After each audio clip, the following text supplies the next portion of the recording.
Drives Lives with Steve Harris. This is BBC Radio Solent. 21 minutes past 5. Time to talk to one of our Drives Lives guests. Not only does she run the Honeybuns bakery in Sherborne, not only is she a relatively new mum, but she's also now got her own cookery book. She's Emma Goss-Custard and she joins me on the phone. Evening, Emma. Oh, evening, Steve. Congratulations on everything. How are you doing? How are you sort of holding together? Are you exhausted? Yeah, in a word. Yeah, no, I think it's been quite a challenging past couple of months, really.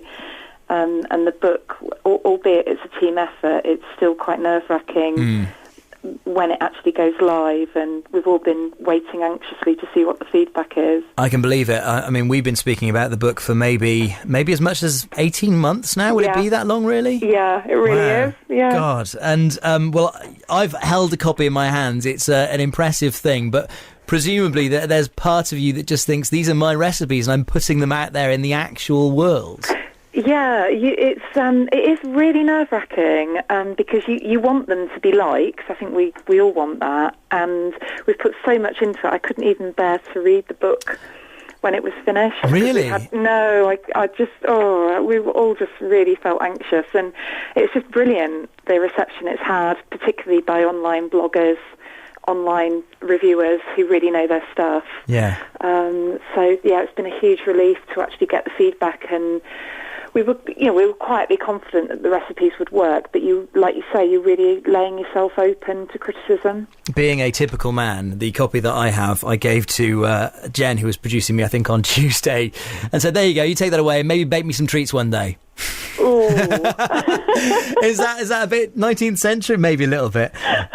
Just a bit. What's it called? Tell us the name of the book so we've got it. It's called Honeybuns Gluten-free Baking. It's it does what it says on the tin. Yeah, and was there one particular bit that was, I mean, aside from the fact that you couldn't even read it, was there one particular bit which was a stumbling block that took you time to get over, one really hard aspect of it?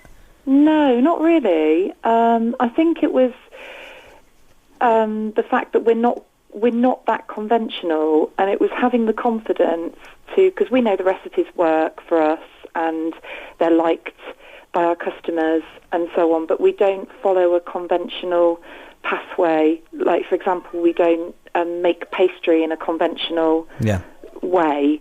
So it was having the confidence. There were a few wobbly moments where we thought, crumbs, are people going to get this? Are they going to be expecting something that's a bit more normal?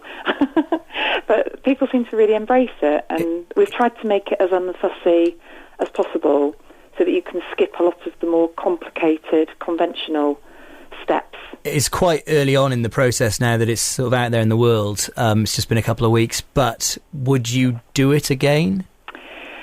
Yeah, it's a bit like having the children. You kind of think, I think it's quite similar to that process in a way. It's like at the time it's extremely stressful and intense, but I think we are all quietly very proud of it, and I think we would all actually really like to have another go.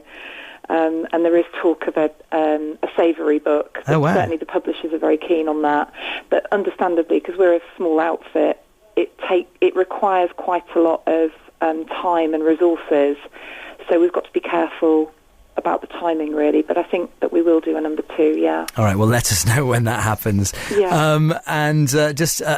Aside from the book stuff, everything else going all right? Because it was Lorne who you had a couple of months ago, wasn't it? Your he's son. Now 10 weeks old, thank you very much for asking, and he's doing really, really well.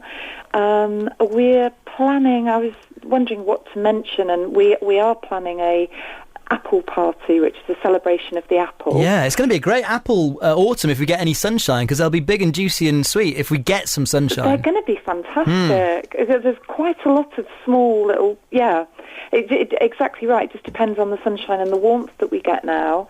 But hopefully, fingers crossed, the forecast gives it quite well for the weekend.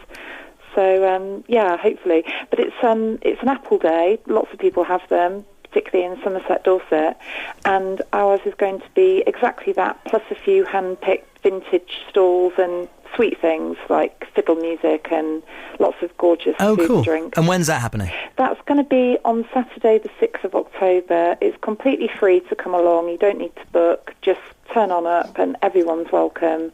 and we're going to make a special effort to ensure there's lots of little ones to do. Well, we will speak to you before then, I've no doubt, but lovely for you to take the time to speak to us tonight. Emma Goss-Custard, who is the director of the Honeybuns Bakery in Sherborne.